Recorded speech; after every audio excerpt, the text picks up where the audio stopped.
Yeah, we are on. Hello. I'll leave this up.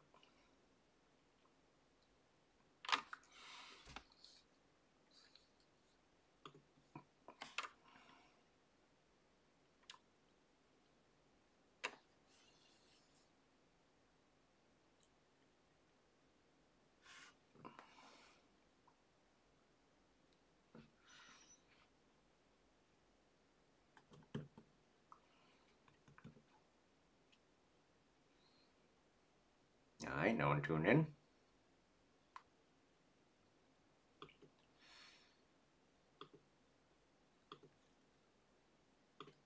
Let the light go on.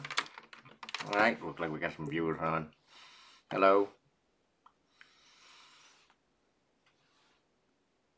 Hey, Grayson. Oh, hey, GD Rossi. I shouldn't have said that. Oops. Hey, GD Rossi. You know the drill. Mic check, audio check, video check. Wow. We good? Video check, mic check. Check, 1, 2. Check. Hey, Crispy Nuggets. Hey, GD Rossi, I think next Tuesday may have your name all over it. Hey, DD Band. Just leave it at that. Something that occurred to me. Yeah, something that occurred to me. And when I was driving home on Thursday. Oh, yes. Yeah, something that really occurred to me. I may have your name all over it on Tuesday when, as I said, I don't have a lot of kind words to say. Well, you folks were fantastic. The students were fantastic. Nothing wrong with that. Hey, Rose Phoenix, how are you? Hey, Rose Phoenix. Okay, hello. All right. Hello, everyone. Yes, 4:30. We are back. How long we've been away for? Been like 2 weeks since we had a last Twitch session. Yeah. So this is the second to last Twitch that we're gonna have. Second to last Twitch. Hard to believe that the semester is coming to an end. Hey, Sam. How are you? Hey, Sam. All right, I'm going to give you, well, yeah, hard to believe that this is the second last Twitch session, and then it all ends next Thursday. Where do you go from here? Hopefully we'll have alums and friends chime in. I want to give you all a little bit of motivation, but of course, yes, I have to do the usual spiel. Hello, I'm Ming Chow. I'm Associate Teaching Professor at Tufts, and today we're going to do forensics and incident handling. Forensics and incident handling. This is the bonus material for the course. But I want to give you a little bit of a motivation. So motivation number one is, if you remember from the first lab in the course, working with the command line, there's a question I asked is, what command can you use to securely delete a file? And if you said RM, it was the wrong answer I was looking for. Because the reason why I asked that question on the very first lab at the very beginning of the semester is today I'm actually going to show how to resurrect files that were deleted with RM. Here's the thing. To securely delete a file, you want to use a command like shred. But under the hood, how RM works, okay, what shred does is shred will just rewrite a file or deleted space with a whole bunch, usually with a whole bunch of zeros.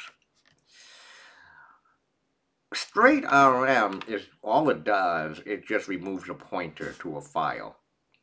But you can always get that back. So it doesn't really even delete the file at all if you use RM. And I'm going to show you how to what I call Grim Reaper, recover files. I want to give you a little bit of a motivation.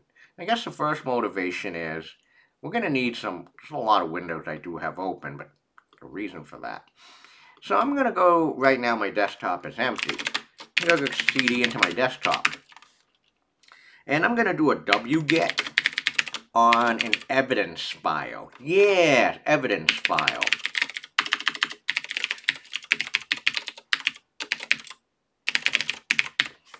Oops. Now I'm going to copy this URL, and you can also play along as well, too. You can all also play around. Now I just posted a link in chat.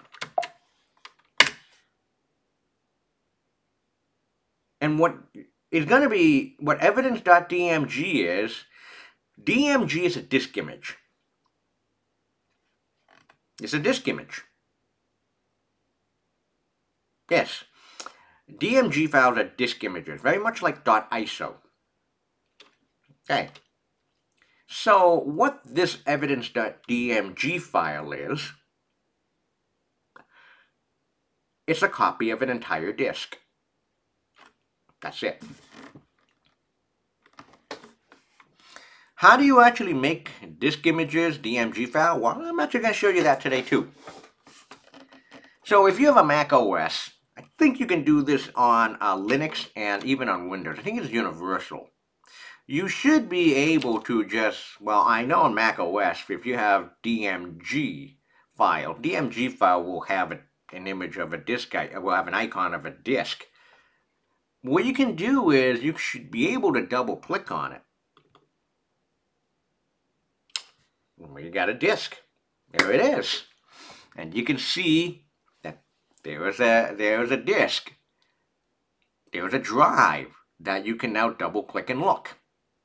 Okay? Now you're all seeing this real time. There are no magic tricks, no nothing here. There's no magic tricks here. No magic tricks. What I'm going to do now, of course, is I'm going to open up the drive. I'm going to open a drive. Here it is now. This is just for our, okay, now take a look at the screen right now. You see I opened up the evidence drive. Now I want to ask each and every one of you here, how many files do you see here in this evidence drive? How many files? I need an answer. Like, you know, it should be really obvious, but how many files do you see?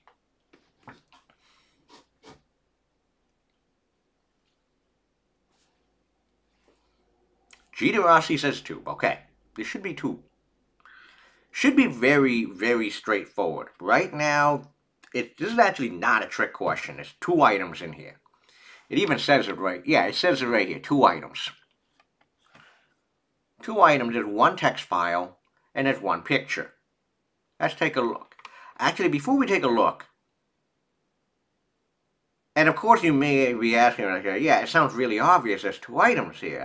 We get that. There's only 2 items here. There's no magic tricks here. But of course, knowing that this is a security course, sometimes you have to really double check before crossing a one-way street. So I'm going to go to my list of drives, and I see evidence and Macintosh HD. I'm going to go to evidence. And there you go. And even here, if I do an ls -l, I only see 2 files. Now, if I do an ls -la, I see a little bit more files. But these dot folders, yep, here we go. We have a bot. Hello, bot. Hello, bot. We have, okay, really, you still only have 2 files, a stack.txt and this picture that is a web picture. And there's a bunch of temporary files. No, you don't need to worry so much about the temporary __ files. If you're interested in what macOS __ files are,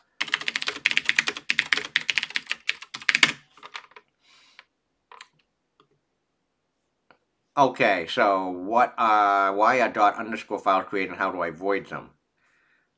You can't avoid them they are created to store file information that would otherwise go into an extended attribute on the Apple native file system. So that's what ._ files are. They're a pain in the ass to deal with. But really, there's only two files, stat.txt and a picture. Now, stat.txt, this is a very seminal smashing the stack for fun and profit paper on buffer overflows. So this is okay, so we got file number one is a text file. So now let's go back, okay, let's go back and take a look at the picture, and the picture that you get is this.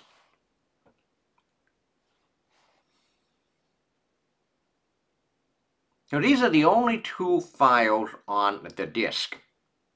Now the question is, and which we're going to answer a little bit later today using forensics, are there really only two files?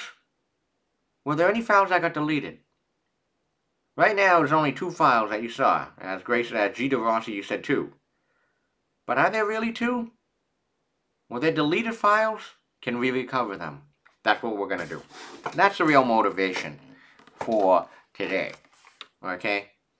That's the real motivation. I don't need this anymore. I don't need this anymore. I don't need all of this. But you've seen it already. But I'm also going to show you how to make disk images as well. Shoot, where's my USB stick? Aha! Here it is. I have a copy of a USB drive here. But before we actually do the hands-on demonstration of disk images and recovering hidden deleted files off of disk images, I'm going to give you a little bit of a background and introduction of forensics. A little bit in memory lane. So yeah, what we're going to do is we're going to acquire data using DD. We are going to analyze disk images from DD using forensics tools, using Autopsy and SalthKit. Yeah, and also Foremost. And we're going to recover deleted files off of a disk. So we're going to have some fun today. So imagine that you have been attacked or compromised or involved in a criminal incident. What's the evidence? What happened, when, who was involved? So let me give you a little bit of a, well, before I do that, so what is forensics? Forensics is very rigid. Forensics is the preservation of computer media, the identification of computer media, the extraction of computer media, and most importantly, the interpretation and documentation of everything that is found, answering the who, what, when, where, whys. And generally, almost very, very often, is that the documentation, the interpretation, you'll be summoned on to the court of law. Yeah, you'll be summoned to the, you'll be used in the court of law. All your findings. So you really, really have to be dead sure of your work. There's no maybes. There's no maybes. You can't be unsure. It has to be 100% certain. Okay? This is finding the proof, finding the evidence. And you have to be 100% sure. Well, that's what forensics is. A little bit later, you'll see incident handling, which is a little bit different than forensics. Okay? So here's the process of computer forensics. So first and foremost, you want to assess the situation. If you're in a criminal investigation, you gotta take pictures, see your surroundings, identify all the equipment that is around, including cables. You need to acquire data in many different ways, like bag it, tag it, copy drives, all the drives in the world. Sometimes even make copies of the firmware, make copies of memory. Oh yeah, there's a lot. Analyze the data, and of course, reporting. Now, before you do any work, before you do assessing the situation, especially if you're in law enforcement, the first thing is that you gotta do is to obtain a search warrant. And here's how a search warrant actually looks like in the Commonwealth of Massachusetts. It's a form, here's the applicant, alright, there's probable cause to believe that the properly described below, yada yada yada. unlawful possession or concealed for an unlawful purpose. So that's this is an application for a search warrant. You got to fill one of these out. Then the search warrant actually comes back is, okay, this actually gets signed and sealed by the court of law, and here by Commonwealth, Massachusetts, saying, all right, here it is, you're an officer, you're a law enforcement officer, here you go, you are now able to, seize property, seize property, take inventory of different stuff. Also, when to conduct the investigation. Hey, Pookie, you're not under federal indictment, are you? Nope, not Pookie. No. Anyway, yeah. You also authorized to enter the premises without an announcement. Oh yeah, there's some. In the back of the warrant is, all right, here's an inventory of all the items that we've seized.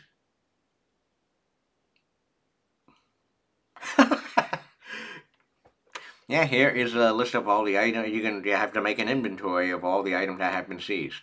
So yeah, before you go and analyze it, assess the situation, you have to get a search warrant. Okay. Now for some fun basic terminology before we actually get to the demonstration. Now there is two types of data that you can that you have to be familiar with and that you could work with. There's volatile data and there's non-volatile data. The one that most people are familiar with is non-volatile data. Here you have a copy of a USB drive. Right? Non-volatile data is, it's a stationary. Usually is disk, hard disk, USB drives, the drive on your phone, SD cards. Okay, nothing being changed right now on these disks. Volatile data, what that is data that changes so often. That changes so often. And data that also changes, that also contains a lot of valuable information, such as memory and processes. Now, if you're doing an investigation, what do they say? There's always a running joke that says, what? If it doesn't work, just turn the computer off. Turn the computer off, turn it back on again. Okay? Or, at a more draconian level, just pull the damn plug. You're doing an investigation, that's one of the worst things that you can do. One of the worst things that you can do for an investigation is just pull the damn plug. For many types of investigation, because there could be a lot of information, a lot of valuable information that is stored in RAM and in processes. Okay? So it's not just you want copies of the disk, the non-volatile data, you also want you want to have the copy of stuff that is in memory as well too. Because as we've seen way too many times in the past, there's a lot of valuable information stored in memory. Passwords, keys, token, secrets, the list goes on. Okay? Payment information, like payment terminals, there's a lot of information stored in RAM. Now we understand what types of data we can work with. Let's talk about the acquisition, copying. Now here I have a copy of this USB drive. This is an SD card. It's 64 gigabytes. Now I have one or two options. Option number one is to do and probably the easiest option is to do a bit-by-bit copy of this entire physical drive. If I do a bit-by-bit copy of this 64 gigabyte drive, the benefit is I get everything. That's physical acquisition, a bit-by-bit copy of the entire physical store. You get a copy of everything. It's all 64 gigabytes. The bad news is it takes forever. It takes a long time. I mean, God forbid if you have, you have a terabyte drive, that takes forever. I mean, that takes hours, if not days, to copy the entire physical store. The other problem is if you do a bit-by-bit copy of the entire physical store, and then you try to do an investigation and look at files, look at the content of that acquisition, it's just trying to find needle in a haystack. So there's a lot of positive and negative with physical acquisition. Bit-by-bit copy of a drive is probably the most straightforward option. It's just, make a copy of a drive and get a copy of all 64 gigabytes in this case. But you're going to be dealing with a needle in a haystack, and it takes forever to get a copy of one of these. The last time I checked, last time I did it, like a copy of a 64 gigabyte drive, took me like 3 hours. Took me 3 hours to make. Now, the other hand is a bit-by-bit copy of only directories and files on a file system or partition. A good example is Android. Now, look, I only want a copy of, I don't care about the operating system, I don't care about the apps, I only want user data. So, a logical acquisition is just a bit-by-bit copy of certain folders and directories and files. That's it. The benefit is it's a lot smaller footprint to work with. The bad news is you're not going to get everything, and if you miss something, you have to do it all over again. So the logical acquisition is, while you don't get a copy of everything, hey, you're not going to be fighting a needle in a haystack problem. Now, when you do acquisition, ideally you want to do an acquisition by using something called a write blocker. A write blocker is a device that, as a physical device, and they're not cheap, they're like hundreds of dollars, that allows the acquisition of, a physical store like a USB drive or a hard drive without any possibility of any writes to the drive. So how a write blocker looks like is write blockers. There you go. There's these little devices. Here's a good one. Here's a write blocker. Here's a copy. Here's a actual hard disk that is connected to the write blocker.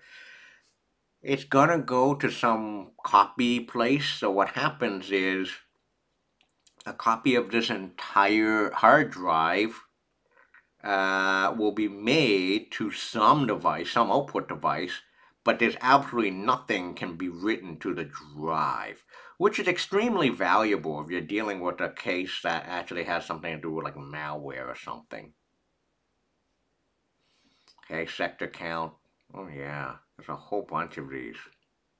It is.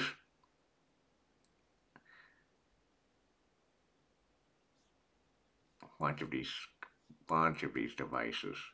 So before, for us, if you're doing something that is not law enforcement or criminal investigation related, you can take the risk of, just making a direct copy onto your usual USB, your USB port. But if you're dealing with some sensitive data and you really don't want anything to be written to the drive while it's being copied, you got to use write blocker. Use a write blocker. Yeah, they're not cheap. I mean, they're like hundreds of dollars. Chain of custody is the chronological documentation, cradle to grave.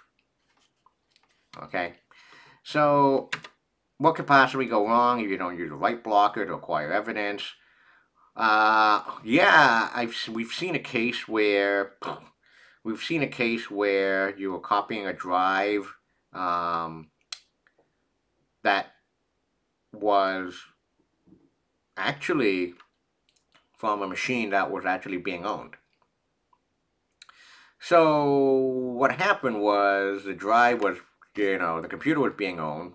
We did the investigation, take a look at the drive, and what happened is the attackers found out and was like, okay, crap. Looks like someone is actually writing to somewhere else. Okay, we're gonna hide our tracks. And they deleted stuff. That's an example of what could possibly go wrong if you use you don't use a write blocker in a very, very sensitive case. Okay? Because if you actually if you don't use a write blocker, then what happened is someone could say, oh shit, it's time to go, let's just delete everything. And then you just lose a lot of evidence right there. I already spoke about pros and cons of physical and logical acquisition. the needle in a haystack versus you don't.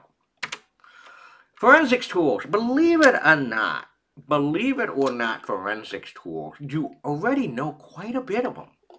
The important forensics tools, the important ones are strings, your typical hash, checksum, MD5, SHA-1, SHA-256, SHA-512. Things like your checksum and your hash function, those are critical for forensics investigation because the whole point of using MD5, SHA-1, SHA-256, SHA-512, yeah, they're hash function.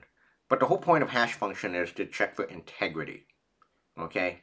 So whenever you acquire evidence, such as a full copy of a drive, the first thing is right after the finishing of the copying of the drive, you got to take a checksum or hash of that entire file containing the entire drive.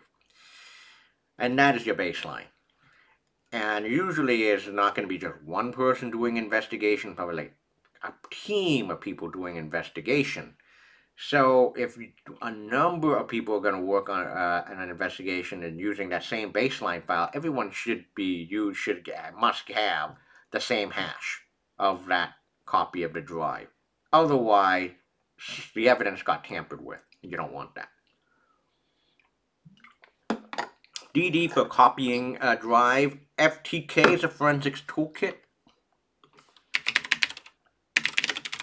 I always forget, is FTK free? I don't think it is. FTK is, no, it's not. It's not free. FTK is a forensics toolkit. NCASE is like the gold standard that is used in so many law enforcement forensics department. It's like the gold standard. Steg detect is to use for detecting steganography or hiding data within data, like hiding text inside pictures. Hello, Capture the Flag game. Today we're going to actually look at SalthKit and Autopsy. And one of my absolute favorite tools is Foremost. Yes. But yeah, forensics tool, believe it or not, there's a reason why on the first lab of this course, I asked for Linux command, because a lot of the forensics tools, like the major forensic tools like SalthKit, and Autopsy and NCASE, they use the real bread and butter, like under the hood. How it works is there's a lot of strings going on, there's a lot of DD, there's a lot of the hash function, yeah, and a lot of those forensic tools build upon like the real basic Linux tools. Yeah. All right, so demo time. Okay, demo time. So we're gonna do three big demos today. We're gonna do DD, SalthKit and Autopsy, and Foremost. Yes, Foremost. And all right, so I have a copy. I have a USB drive here. I'm gonna plug it in.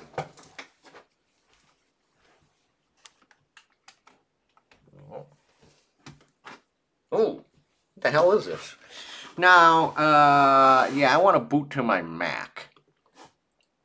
Connect to the Mac. I don't know what this is. It looks like a Raspberry. Yeah, it looks like a Raspberry Pi drive of some sort that was done in March. Okay. Now, why is this trash here? Oh, I have my evidence stuff. Okay, then we're gonna come back to that later. Computer drive. So here's what you do on macOS. If you want to make a copy of right now, wait a minute, whoa. I said there was a 64 gigabyte thing. What?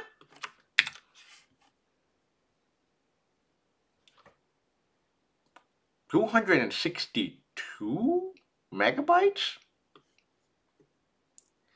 I thought this was a 64 gigabyte drive. Aha, there is. This is a 64 gigabyte drive. So I'm going to pull up my terminal. Here's the deal. Before you do a copy of the drive, you need to get the the path of the disk. In this case, a 64 gigabyte USB drive. And there is a tool on Mac OS now. This is a little bit different on Linux and on Windows, but Mac OS is a little bit different of a beast. You can get disk information by using a tool called Disutils. Oh, Disutil. Disutil is basically what Disutil is. If anyone is ever familiar with the disk utility tool here, now disk utility comes with every single Mac. Comes with every single Mac. It's graphical. And I'm sure if you've had a Mac, you probably had to use Disutil at least once or twice, a few times in your lifetime. What Disutil is basically a command line version of the disk utility app. Now, now you can do a lot of things with Disutil, but one of the first things that you got to do is, let's go to man Disutil again, is to list. To list all the disk, including internal and external disk, whole disk, and all that stuff. If no argument is given, then all the whole disk, this is what we need. It's not, it is, I think it's doable if you have Disutil, the disk utility. Actually, not really. Yeah, it's volume/boot. No, it doesn't give you the full information. Okay, so this is not really the way to go. But here's why you really need to use Disutil, the command line version on Mac OS, before you make a full copy of a drive. Sudo Disutil. I think you can only do it with sudo. Disutil list. Oh, no, actually, you can do it without sudo. Okay, this is good. Now the sound looks a little bit better. It shows you all the disk on the computer right now, external and internal. And it looks like right now we have not one, not two, but 3 disks. We have an internal disk, another internal disk, and an external physical disk, which is close to 64 gigabytes. Okay, which is 64 gigabytes. So when I double click on boot, that is this sector right here, the 268.4 gigabytes. Okay, fine. What you need to get is the actual full path of the disk, which usually on Linux and on Mac OS starts with /dev. Okay? So, no, this is not the disk I want to work with. No, I have a 1 terabyte hard drive on my Mac, but I don't want a copy of that. I don't want this. I want the full bit-by-bit copy of the 64 gigabyte external physical disk. So what I now need to do is to make a note of this is /dev/disk4. Now that is the actual name of my actual full disk. Okay, so we're gonna make a full copy of the 64 gigabyte disk, which is called /dev/disk4. So we got that. This is why we need to use Disutil for Mac OS, so we can actually get the name right. In this case, it's /dev/disk4. Linux is going to be the same thing. It's going to be /dev/something. At least there's some consistency there. Now the next thing is we can do a full bit-by-bit copy of the entire 64 gigabyte drive. And we're going to use the grand old friend, DD, to do a copy of the entire disk. Now here's a fun trivia question for each and every one of you. We have 18 people right now that's tuned in. How many of you, did anyone actually here want to take a guess what DD stands for? I'm going to go to my desktop now. What did you think DD stands for? Trivia question. What do you think DD stands for? 2 Ds. Anyone? Ooh, D. You have disk drive, okay. Anyone? Anyone else want to chime in? What do you think DD stands for?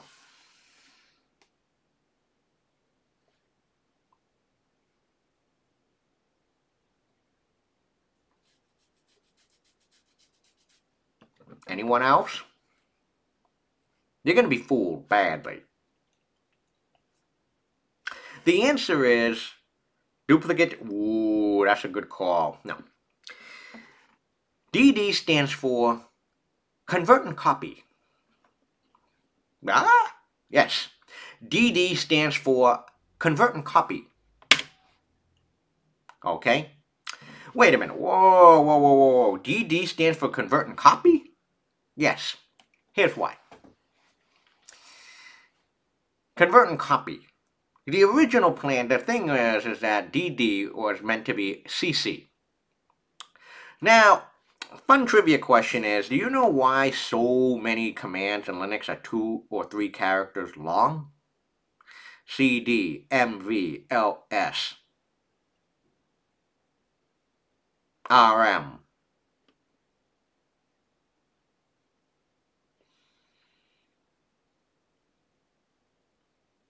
The reason is because the creators of the Unix operating system hated to type. So back in the days, they didn't do type like we do now, but they used to do something called 2 fingers. So it's like CD, RM, LS, PWD. That's 3 characters. Okay. VI. That's a good one. VI.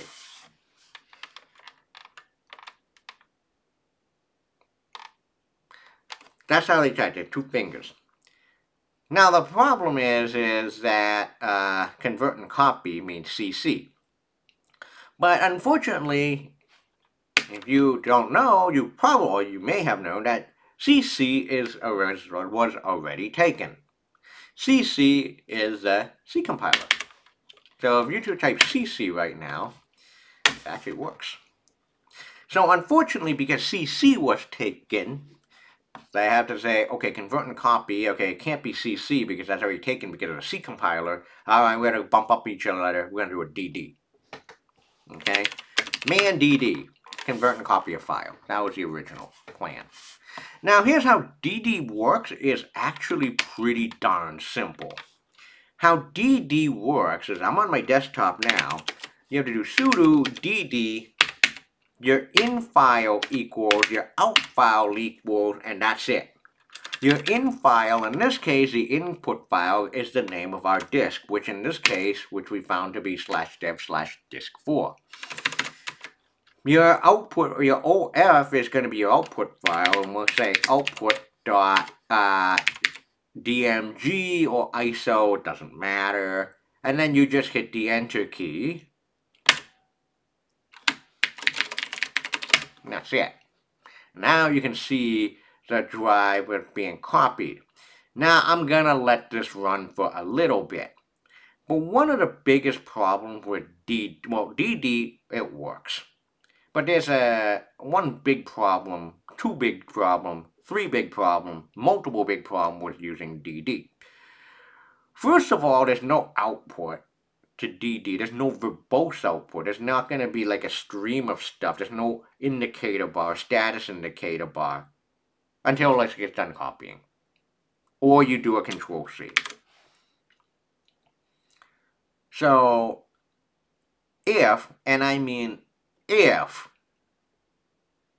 you're lucky and you wait and you're patient enough, and when it finishes copying, all you're going to see is number of records in, number of records out. They should be identical, and then the number of bytes transferred, and then the time it took. So right now, this outfile.dmg is only 597.1 megabytes. So we've copied 597.1 megabytes in just 36.6 something seconds. Problem is, but the thing is, there's no indicator bar, no status bar, no nothing when it comes to DD. The only output you're going to see is either A, when you hit Control-C, or B, when it's actually finished copying the entire 64 gigabyte bit-by-bit copy of the drive. Okay, lesser of a problem, which is a pain in the ass with DD. It takes time, and if you want to, if they're trying to make a copy of a corrupted disk, DD may actually fail in the middle of it, and then you're shit out of luck. That's another problem. So you may be wondering, is there a way to speed up DD? The answer is yes. Use something called BS. Okay? Block size. Set both input and output block size to n bytes, superseding the IBS and OBS operand. Okay? So, by default, input read and write is written in 512 byte blocks. So, input data is read and written into 512 byte blocks. It's kind of small. If you want to actually go a little bit bigger, maybe like 5 megabyte blocks, you can do that. You just have to set the block size. Okay? Now, the risk that you run is the bigger the block size is, the bigger the opportunity of possibility running into errors or skipping over stuff that you really want. Rarity, but it happens. Okay? So if I actually go and do BS equals 5 megabytes, I should actually hopefully copy a little bit more content.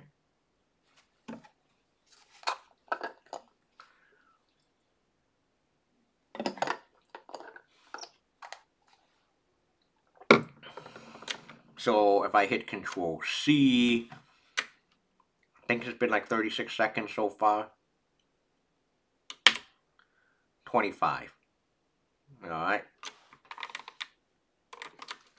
So I got 408.9 in 25 seconds. If I want the full 64 gigabyte, you just let it run. I'll probably come back in 3 hours. Okay? So, to make a copy of a drive, use DD. Is your friend. It's available on, and like for most operating systems, built in. What was I going to say? Yes, if anyone ever used a Raspberry Pi before, in fact, if you ever need to make images for the Raspberry Pi computers, you use DD.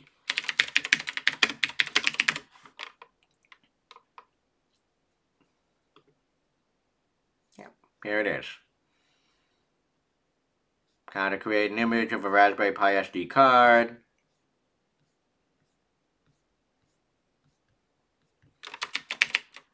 Okay, the Linux DD command can do this. Here you go. DD is a base command of Linux. A goal is to offer a tool to manage files. Oh yeah. Yep. How to use DD to back up a card. Create the image with DD. There you go. What we just did. Alright. Okay, so now I just gave a demonstration of how do you make a copy of a drive. A full copy using DD. Okay. So now remember that evidence.dmg file? That evidence.dmg file that we had? Now so now the thing is, imagine if you actually have made a copy of a disk. You finish making a copy of a drive or a disk, and you have your full image. You create a .dmg file or .iso file, whatever it is. Now let's do an investigation of the entire disk. Okay. So what we're going to use now is, I'm going to use Cali Linux. So I have an instance of Cali Linux virtual machine installed on my Mac. This is the M4 version. Cali Linux is wonderful because it has so many cybersecurity tools already installed for you. So this is a Linux distribution, namely for cybersecurity purposes. So it has tools on information gathering, vulnerability analysis, web application security, database assessment, password attacks. Wait, let's go back for a second. Information gathering. You can do like just get the Nmap is here, Spiderfoot. Vulnerability analysis, NICTO, Nmap. Web application analysis, WP scan, SQL map. Database assessment, SQL maps. Password tags, Hashcat, Hydra.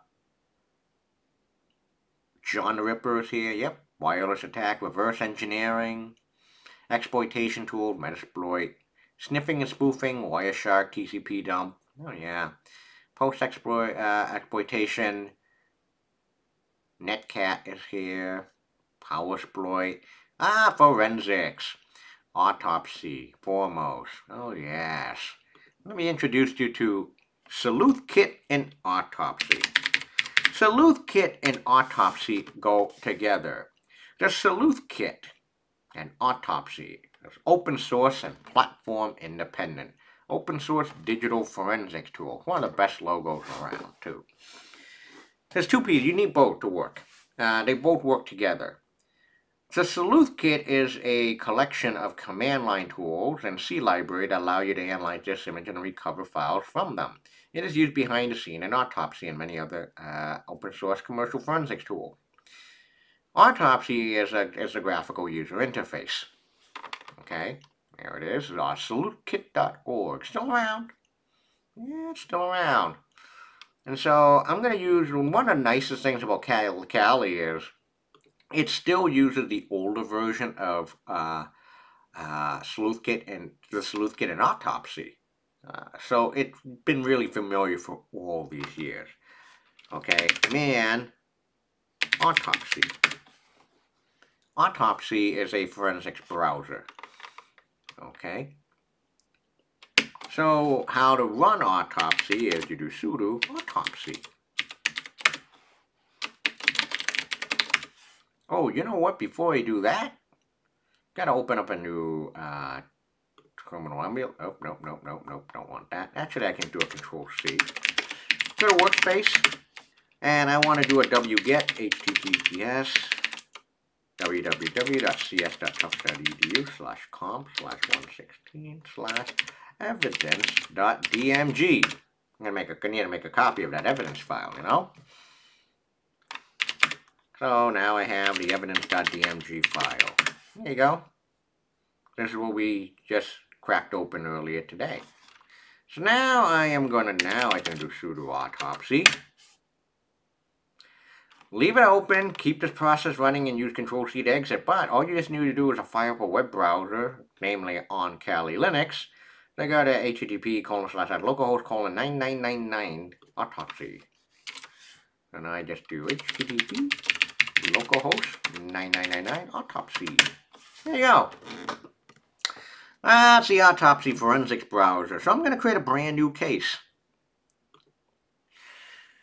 So I'm going to call this case Twitch 2023-1130. Okay. Evidence.dmg. And I'm going to give an investigator for this case. I'm going to do Gita Rossi. Gita Rossi and Rose Phoenix. They're my two investigators for this case. Optional, with no spaces with the investigators. So, Gita Rossi and Rose Phoenix are going to be the investigators on this case as well. Hope Rose Phoenix is alive in there. Oh, Dale Jacobs. Hey, Dale. I'm going to grab all three of you. So, all three of you pay attention. I'm going to create a brand new case. I'll just Gita Rossi. You're the lead investigator for this. Now we're gonna create a host. All right. Host only. The name of the computer being investigated. I will just leave it a host one. Description. Some disk. A disk. Time zone. You don't really need to fill in everything. Okay. Path of alert hash database. An optional hash databases of known bad files. You can also put in a path of ignore hash database, an optional hash database of known good files.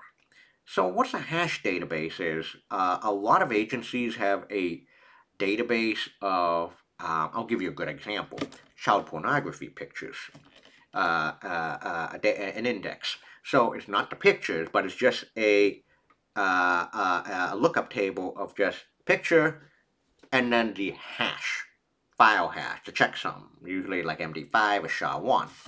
Because, you know, you don't want to look at that stuff. I mean, that stuff is bad to look, like really bad and traumatizing to look at.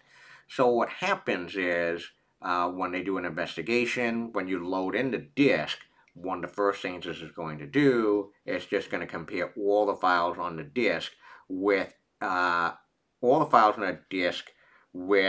hash database. So if you put in a hash database of known child porn pictures, what ends up happening is it's just going to run through the disk.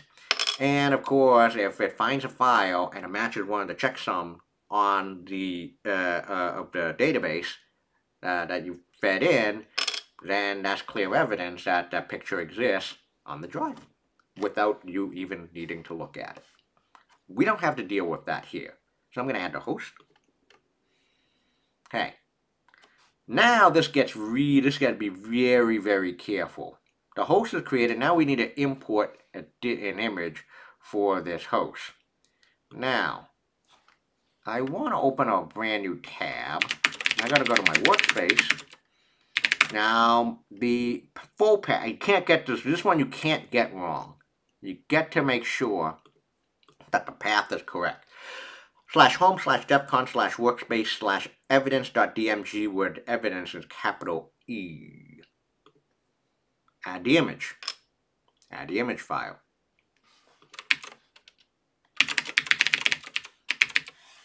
Enter the full path to the image file. If the image is split, then enter an asterisk for the extension. This is a disk. The import method. To analyze this image, it must be located in the evidence locker. It can be imported from its current location using a symbolic link, by copying or by moving it. Note that a system failure occurred during the move, then yeah. We wanted to only do a symlink.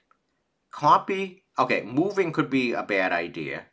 Copy, you're just increasing disk space. You don't want that.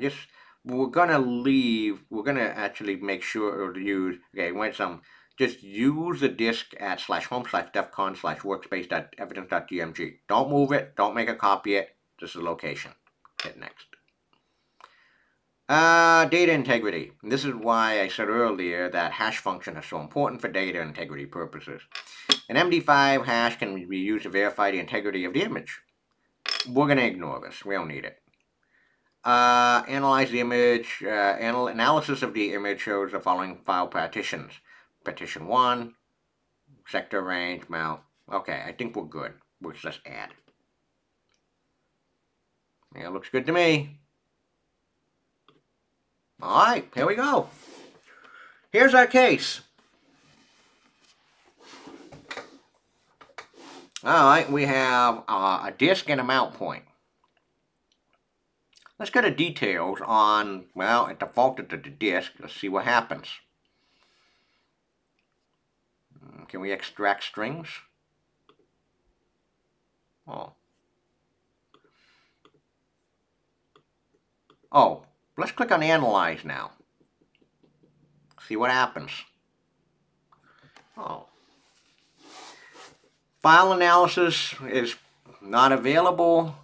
File type not available. Metadata not available. Image details. You can do a keyword search. You see, grep, regular expression. You had predefined searches like SSN1, CC, date, SSN2 IP. Get a IP. Oh, only one instance.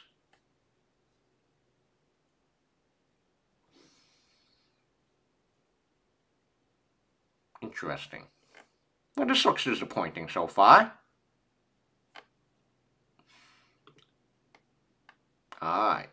So far that's disappointing. But now let's analyze the C drive. You ready?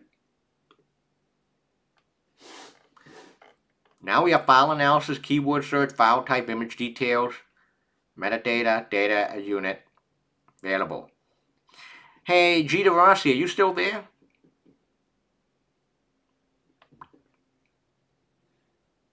G. Rossi, please chime in. Okay, let's do some file analysis. You remember earlier your answer, you only saw 2 files on the disk?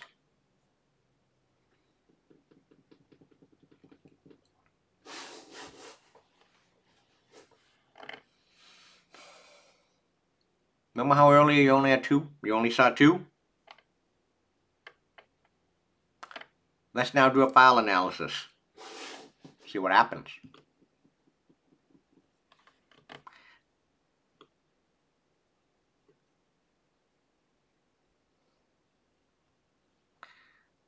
Ooh, what the hell?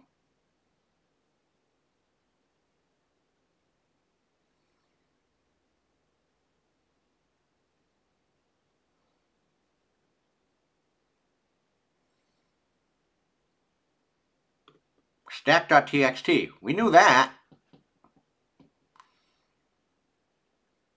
You saw that. We knew that existed. We have a picture.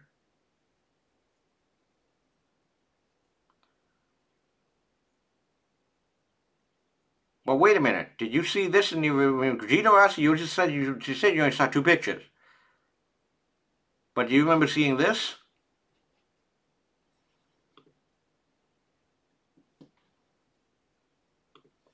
Did you remember seeing this?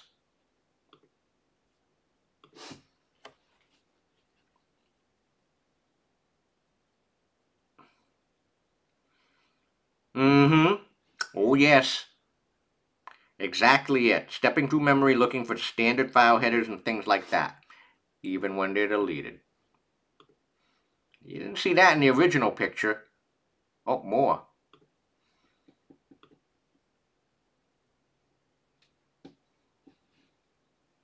You didn't see that originally.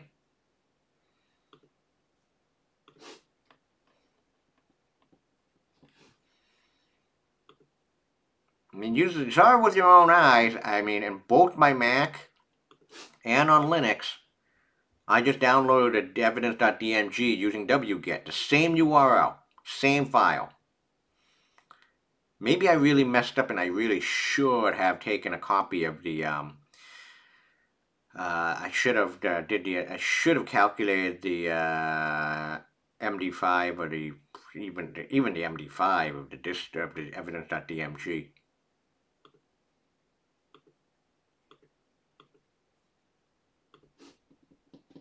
You didn't see that in the evidence.dmg the first time around.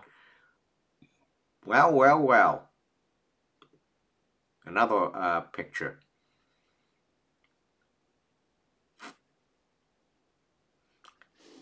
So how does memory get free to be used again if they're not deleted? That's one question I've asked myself, is how long? Usually it does take time. Believe it or not, how does memory get free to be used again if they're not deleted?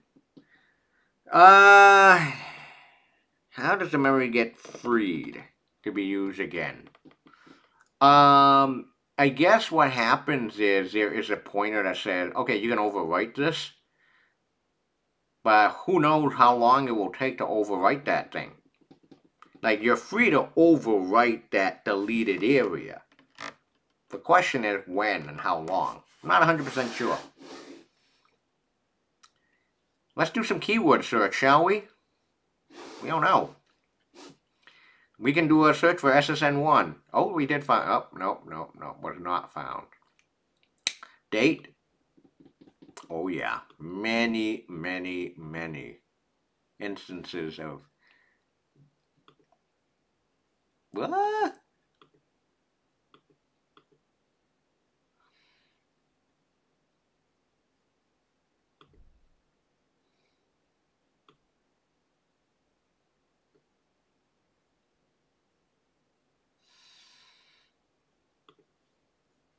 Keyword search, pre-built ones. IP.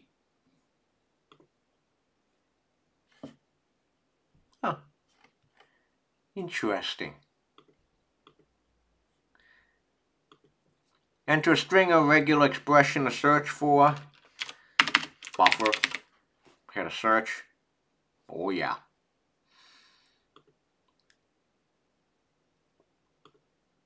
There you go. It's just grep. So if someone were to hide deleted items, they would probably want to fill up their exact... Okay, so if you want to hide your deleted items, you would probably want to fill up their hide with other things that actually get rid. You got it. You absolutely got it. So the one of the big ideas is if you want to hide deleted items, you just nailed it right in the head. How to show you? Hold on.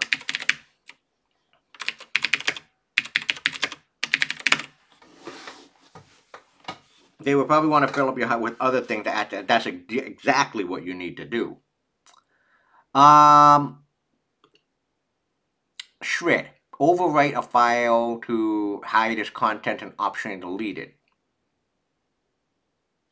Usually what shred does is just overwrites it with a whole bunch of zeros.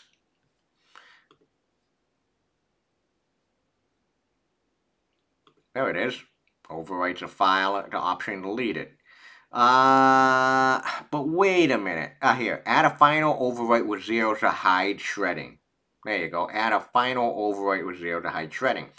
So DD band, I don't know if you know this, but you really should.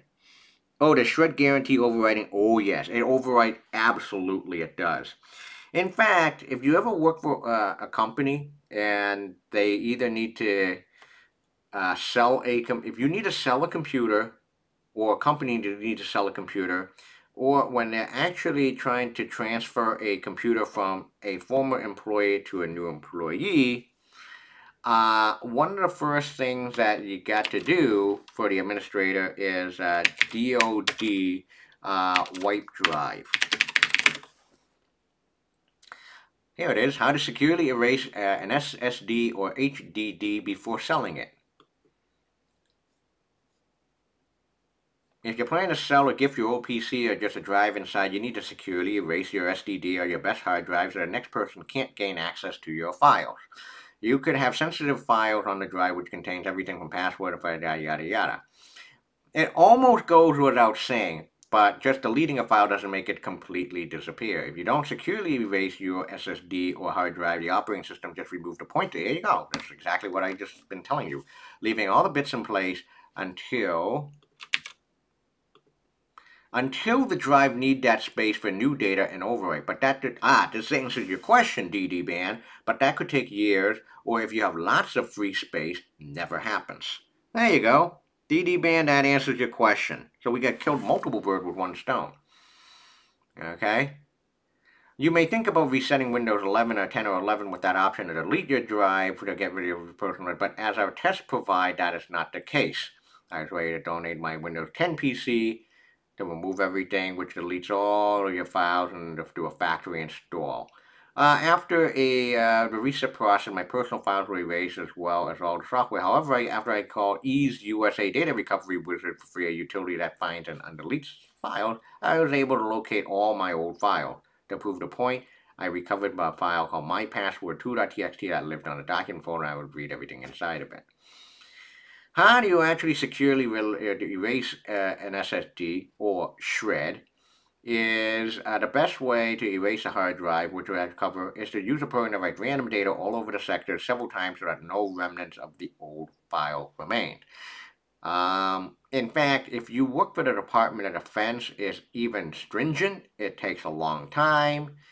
I'll just leave you to read that article, but a DoD hard drive wipe. Bam. Aha. DoD 5220.22-M standard is the best, well, it was, I think it was. It goes through 3 passes, I believe. One is all 0, 1 random, and something else. Okay? Yep, the DoD standard for erasure was in the early days. Okay, here it is. 3 passes. Okay, I was correct. Shit, I wasn't too wrong. I'm not that senile yet. Overwrite all addressable location with zeros, all over allocation with binary ones, and then overwrite all addressable locations with a random pattern. So yes, DoD short wipe. The short version is minimum 3 passes. That could take hours and hours and hours. Is it different for SDD? Yeah, here's the answer. Yes, it's the same, but SSD is, a little faster. But here's a warning for you. You don't want to wipe out SSDs too often. Because remember how solid state drives is, the more wipes that you do, the more damage that you can do with it. That's not the case with HDDs.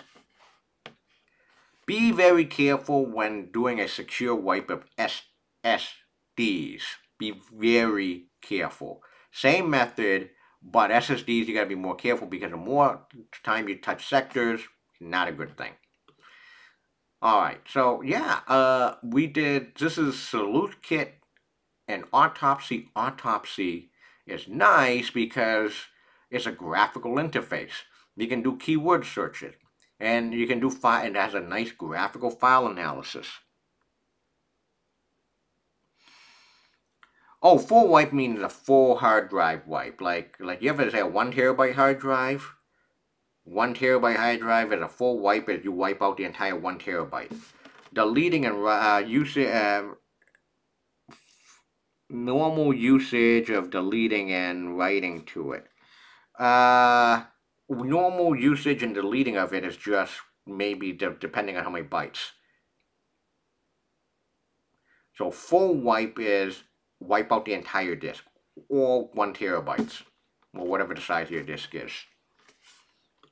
Alright. So, okay. We've done SalthKit and Autopsy.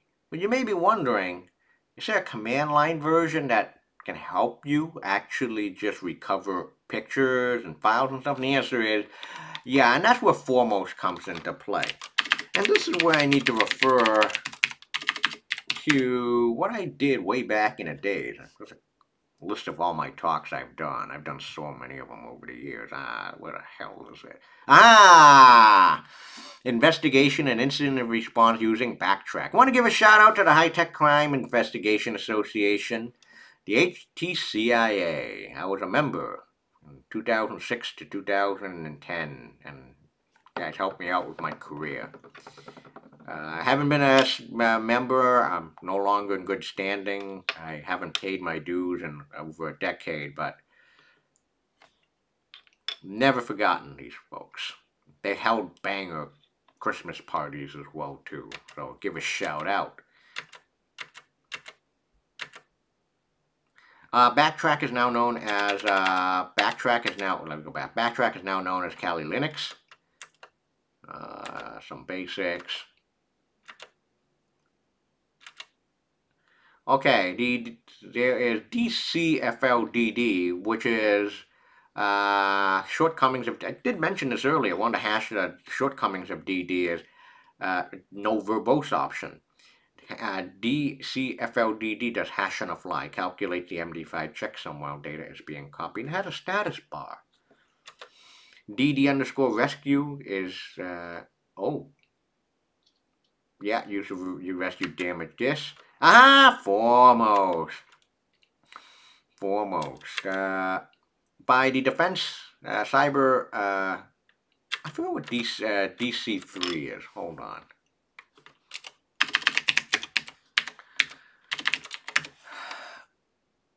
Cybercrime. Department of Defense Cybercrime Center. I want to give a shout out to Jim Christie, who used to head this place. Haven't forgotten you, Jim. Thanks for that challenge coin many years ago. He's retired now. Foremost. Foremost is used by file carving. I think, what is it? Was it Gita Rossi, actually? Did you the one that actually mentioned about file carving? Stepping through memory, looking for standard file headers and things like that? Yeah, that's what Foremost does. Oh. Hiccup. Read headers, footers, and internal data structures, and creates an audit file that contains the listings and folders output. So, If you want to use foremost to just rip out all the JPEGs in a disk image, here's your command. Minus skip, minus 100, minus T, minus I. Okay, minus T, minus I. Alright, we can close this case now.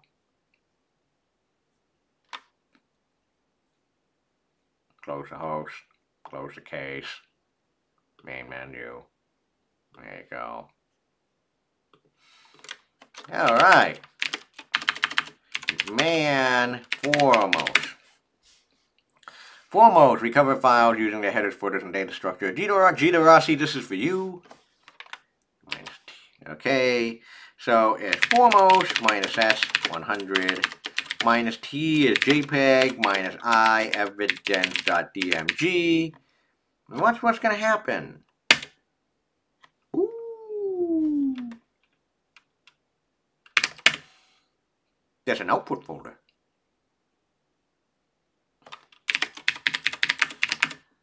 Ooh. Found 5 JPEGs. That's a lot more than 2 files. Let's go to the file viewer.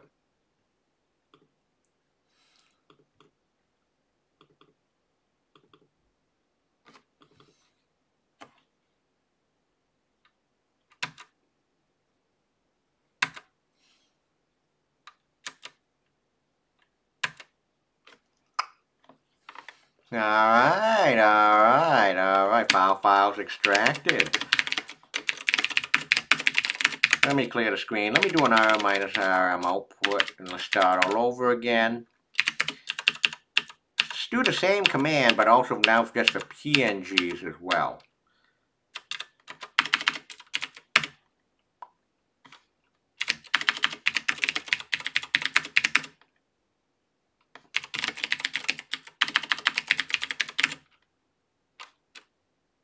One PNG.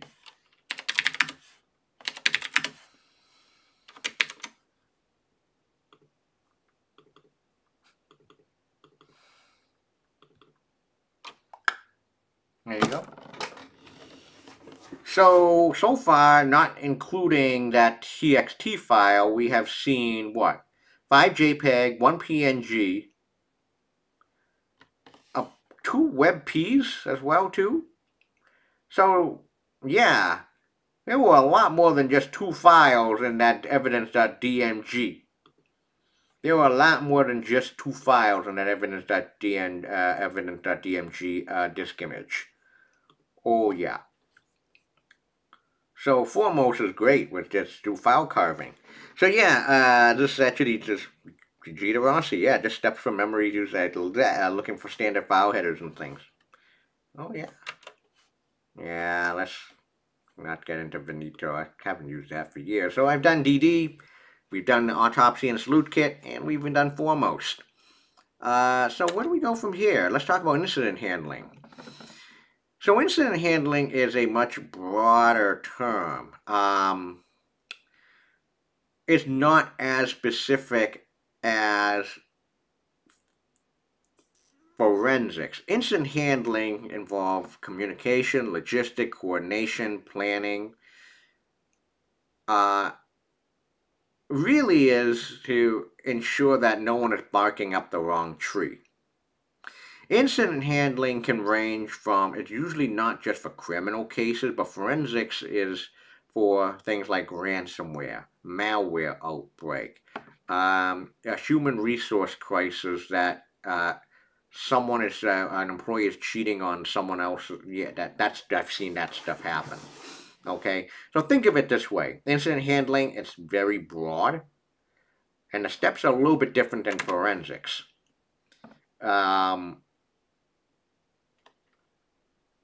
For example, a good one that's happening day to day now is the phishing scam or a ransomware.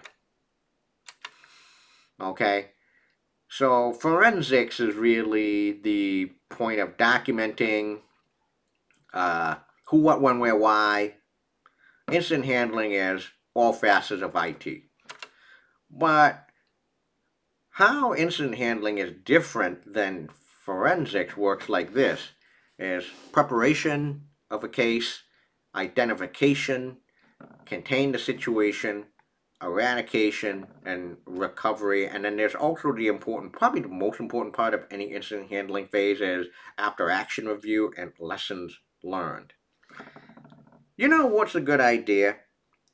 For now, I think it's a good idea for me to stop here. Because I'm going to stop here. And I'm going to continue on incident handling. I'm going to finish up with incident handling next week on Twitch, because next week on Twitch I'm going to talk a lot about where do you go from here and opportunities and training courses that you can take. And one of the courses I always recommend is this one, the SANS Institute SEC 504 Hacker Tool Techniques, Exploit, and Incident Handling. In fact, I am a alum of the course. Yes, I went to boot camp. There's no shame in that. And that is one of many opportunities for where you can continue your learning, especially when it comes to cybersecurity. I think this is a great place to start. And so next week, we'll talk about where do you go from here. And yes, and I will talk a lot about the SANS Institute and what they offer. So, yep. So now that's forensics. Yeah, and it's a little bit of incident handling as well too. See, you saw DD, SalthKit Autopsy, Foremost. Yeah, now you can see how we can recover files that were removed using RM. All right, folks, you have a good one, and one more week next week for the last time next Thursday. See you all.